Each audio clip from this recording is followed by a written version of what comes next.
Após as conversas em Istambul, o secretário Rubio disse que não acreditava que elas tinham sido uma perda de tempo, porque os russos iriam apresentar essa proposta de cessar-fogo potencial e fim da guerra. Os russos ainda não entregaram aos EUA essa proposta.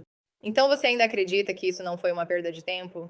E quando os Estados Unidos vão realmente impor essas sanções sobre as quais já alertaram e talvez abandonar as negociações? Bem, você já viu, tenho certeza, os tweets do presidente Trump. Sim.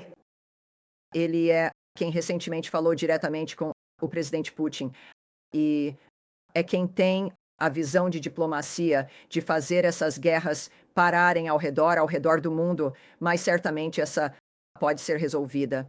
Ele tem sido muito otimista, de fato. E como vimos nos últimos dias, inclusive, nesta manhã, o presidente tem sido muito direto sobre sua opinião a respeito do presidente Putin. O que posso dizer é que também, aliás, o que gerou, eu acho, a ira do presidente e toda a nossa extrema preocupação são os ataques que resultaram em vítimas civis na Ucrânia. O presidente já disse muitas vezes que isso precisa parar. Estamos monitorando relatos de que os ataques aéreos da Rússia neste fim de semana constituíram o maior ataque aéreo contra a Ucrânia desde o início da guerra.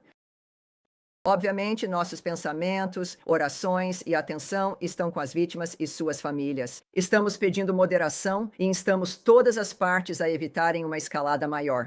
Continuamos apoiando conversas diretas entre a Rússia e a Ucrânia. O presidente apoia qualquer mecanismo que leve a uma paz justa, duradoura e sustentável. Qualquer mecanismo. Não existe uma solução militar para o conflito entre Rússia e Ucrânia e uma solução diplomática é necessária. Para aqueles que não viram a declaração do presidente, indicando a gravidade de sua preocupação desde a noite passada, apenas para destacar, sempre tive uma relação muito boa com Vladimir Putin da Rússia, mas algo aconteceu com ele. Ele está matando muitas pessoas, desnecessariamente, e não estou falando apenas de soldados. Mísseis e drones estão sendo lançados contra cidades na Ucrânia sem motivo algum. E isso continua, e essa declaração é da conta dele no Truth Social. E esta manhã ele observou: o que Vladimir Putin não percebe é que, se não fosse por mim, muitas coisas realmente ruins já teriam acontecido na Rússia. E quero dizer coisas realmente ruins. Ele está brincando com fogo. Desculpe, Sim. pergunta Temi. Alemães dizem que os Zier e Sinefara suspenderam restrições ao uso de armas de longo alcance. Você confirma isso? E quando isso? Não vou comentar sobre isso. Não vou confirmar isso. Sim. Obrigado, Temi. Sobre aquele memorando de paz que a Rússia supostamente está preparando, houve algum prazo estabelecido para quando a Rússia deveria entregar isso? Você vê isso como uma tática de atraso para postergar conversas diretas? Bem, eu não posso dizer se houve ou qual teria sido o acordo, se existiu algum prazo. Eu não posso compartilhar essa informação. Acho que, claramente, você deve considerar o posicionamento do presidente, que ele tornou bastante público, para indicar se ele está ou não satisfeito com o que eles fizeram. Sim, senhor, ali atrás. Deixe-me continuar essa pergunta e obter sua reação à resposta da Rússia aos tweets do presidente, chamando-a de emocional. Sim, bem, você sabe o que eu não vou falar sobre as emoções do presidente, mas acho que um dos motivos pelos quais ele foi eleito com um mandato no ano passado é que todos nós conseguimos nos identificar com ele. Ele é transparente, está fazendo algo pelo é profundamente apaixonado. Ele sabe o que quer realizar. Ele herdou um mundo em chamas e está determinado a acabar com essas coisas. Ouvimos seus comentários sobre tudo isso, deixando claro um interesse pessoal na natureza do que está acontecendo. E eu acho que é isso que todos nós apreciamos nele. Se os russos se importassem com a natureza de como isso está se desenrolando, eles estariam pensando menos sobre isso e mais sobre o que poderiam fazer, que está em suas mãos, para parar a carnificina e o massacre que está acontecendo neste momento. E então está, eu acho, bastante claro onde ambos os lados estão neste momento. E me diga, dado o descontentamento público do presidente com Putin, é justo esperar alguns ajustes imediatos de política por parte? Eu não chamaria de frustração. Eu diria, é uma declaração de um homem que liderou o esforço pela paz em tantas regiões diferentes, deixando claro e sendo completamente transparente sobre sua opinião a respeito do que aconteceu. E eu acho que isso é algo que a Rússia deveria levar a sério, os americanos certamente levam.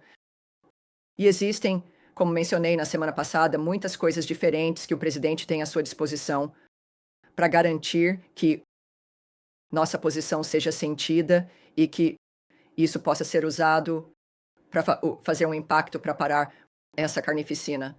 Sim, sim, senhor. O rei Charles esteve falando ao parlamento canadense nas últimas horas, dizendo que o Canadá enfrenta outro momento crítico e está determinado a proteger a democracia, a autodeterminação e a liberdade. O verdadeiro norte é de fato forte e livre, e isso tem sido visto por muitos como um claro endosso à soberania do Canadá e uma rejeição à ideia de que seja o quinquense primeiro estado. Você endossa os sentimentos dele? Eu sou fã do Príncipe Charles, Rei Charles, e do Príncipe William e da Princesa Kate. Eu acho que eles são uma ótima família. E sobre a É isso. soberania do Canadá? Sim, claro. Pode prosseguir. Se não se importa, deixe-me voltar à questão do visto de estudante, deixando de lado o cabo. O secretário disse que a maioria dos estudantes estrangeiros no país não fez nada de errado. Eles não deveriam se preocupar com seus vistos, eles são bem-vindos para estudar em universidades americanas. Pessoas que vão para universidades neste outono deveriam se preocupar seus vistos não serão processados a tempo? Você acha que o Departamento de Estado está confiante de que as pessoas ainda podem ir e frequentar o semestre de outono? Bem, você sabe, isso é cada dinâmica. E, novamente, nós não comentamos sobre casos individuais de visto. Nós não falamos sobre a natureza das escolhas feitas em relação a indivíduos. Mas sabemos, sim, que levamos muito a sério o processo de verificação de quem entra no país e vamos continuar a fazer isso. Vamos continuar a fazer a triagem e continuamos a ter esse interesse.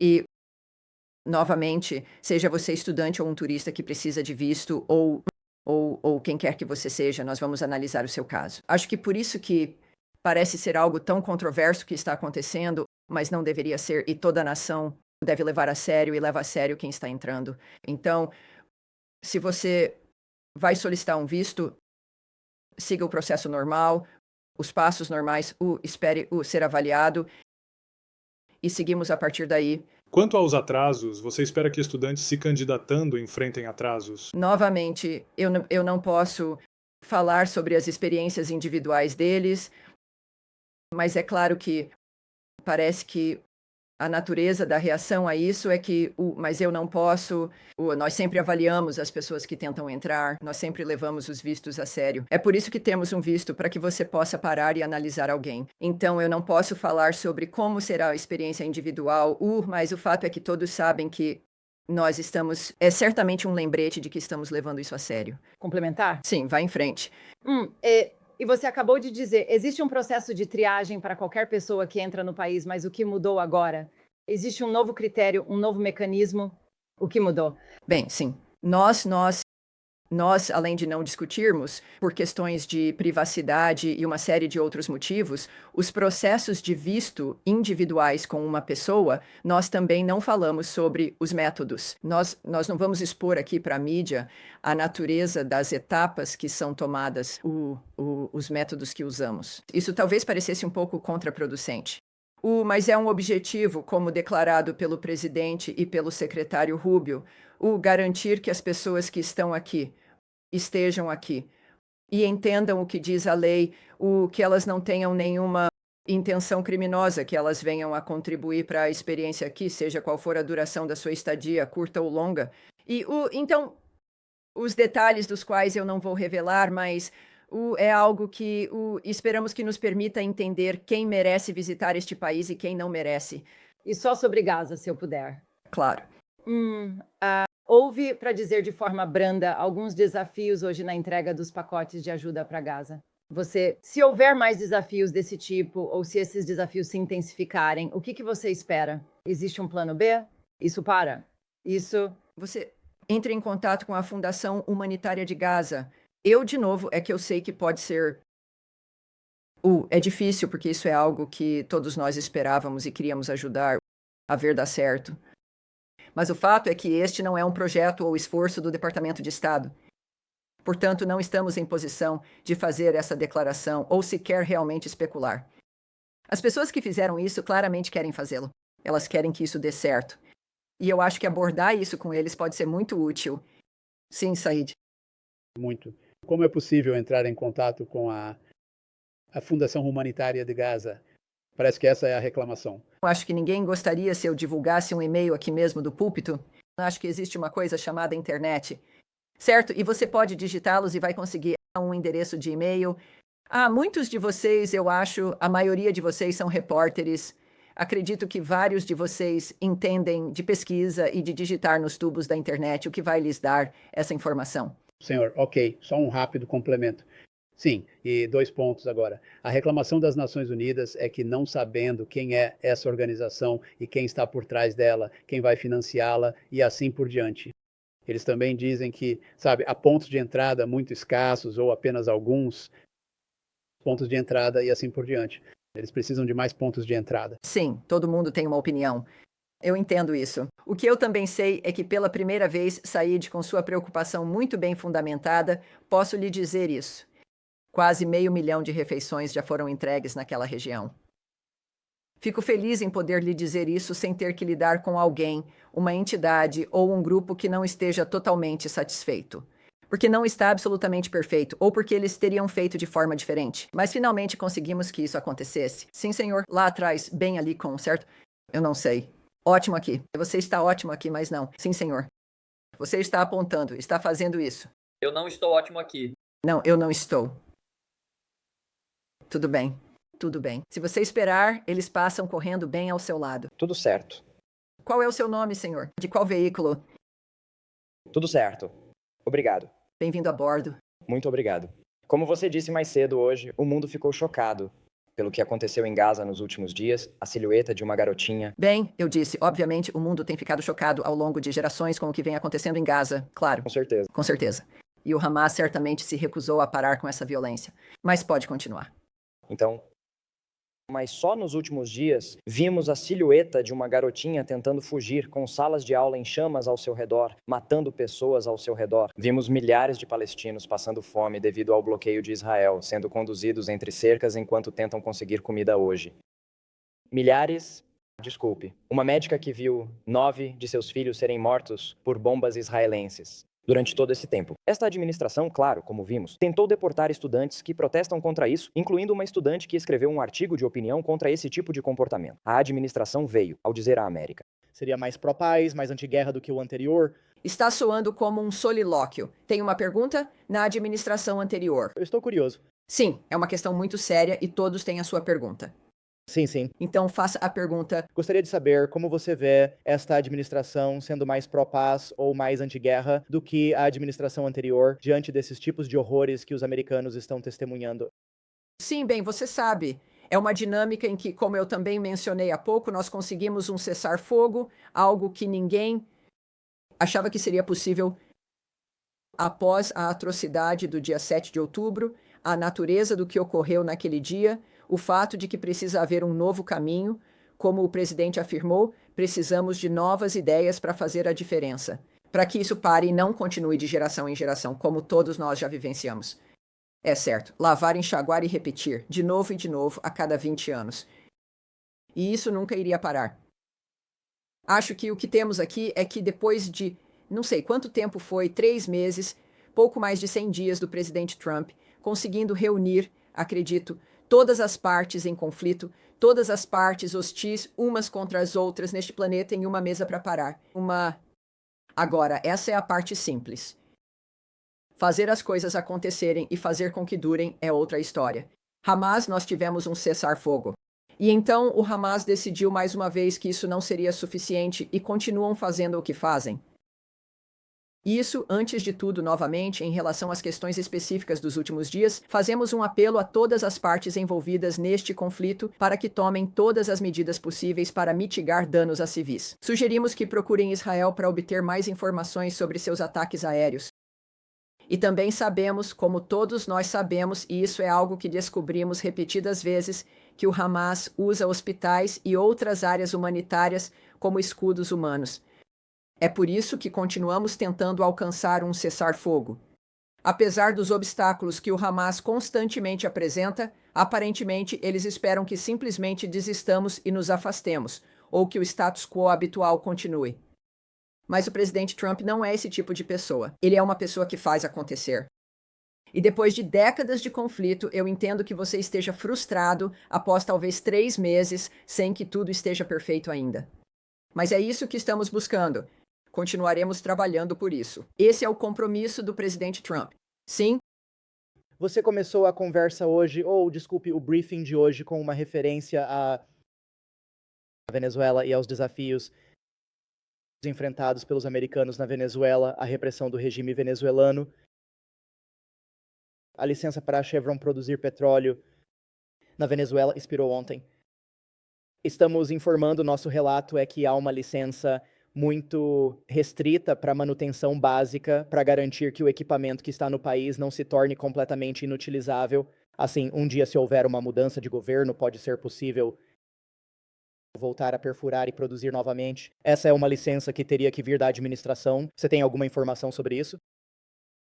Não posso comentar sobre isso de forma alguma, mas o que posso dizer é que, na verdade, sua linha do tempo sobre a licença da Chevron está errada. Ela expira hoje à noite, às 11h59. Então, este é o último momento aqui, que vai expirar às 11h59 desta noite. O que podemos dizer, claro, também é que, só para ser bem específico, além disso, o aviso claro para os americanos é que não permitiremos que nenhum dinheiro seja transferido para o regime de Maduro que auxilie o regime deles. Estamos, obviamente, muito conscientes da dinâmica em relação a, como discutimos antes, como você mencionou, aqueles que estão detidos injustamente na Venezuela, mas também vamos garantir que, à medida que o secretário deixou claro na semana passada que essa licença expira, isso, obviamente, vai nesse sentido. E também sabemos que as instruções do presidente ao secretário Rubio, que ele tomou medidas, claro, para encerrar todas as licenças de petróleo e gás da era Biden que beneficiavam o regime de Maduro e enchiam os bolsos de seus aliados. Vamos continuar negando qualquer financiamento ao regime de Maduro que seja usado para oprimir o povo venezuelano. Então, espero que isso responda a ambas as perguntas. Sim, senhor. Obrigado. Especificamente porque amanhã a ministra das Relações Exteriores da Alemanha estará aqui para uma reunião com o secretário. O governo da Alemanha, SR Hatch, eles têm sido, você sabe, ao lado dos IWA, um dos principais apoiadores de Israel nesta guerra, e agora eles estão dizendo, você sabe, o chanceler dizendo que a guerra em Gaza não é mais justificada pela necessidade de combater o Hamas. Então, parece que qualquer coalizão que restava de países, incluindo o Zeroá, apoio, Israel parece estar ficando menor. Vocês estão preocupados que haja ainda menos apoio internacional a Israel? Isso influencia a forma como o senhor, pensando nisso, num dos principais países europeus que apoiam Israel é o MS. Bem, novamente, o chanceler Merz, observando que as ações de Israel não podem mais ser justificadas. O fato é que o Hamas colocou o povo de Gaza nessa situação ao lançar aquele ataque em 7 de outubro. E se, ao continuar mantendo reféns, incluindo os corpos de 4 americanos, e continuar, claro, mantendo suas armas.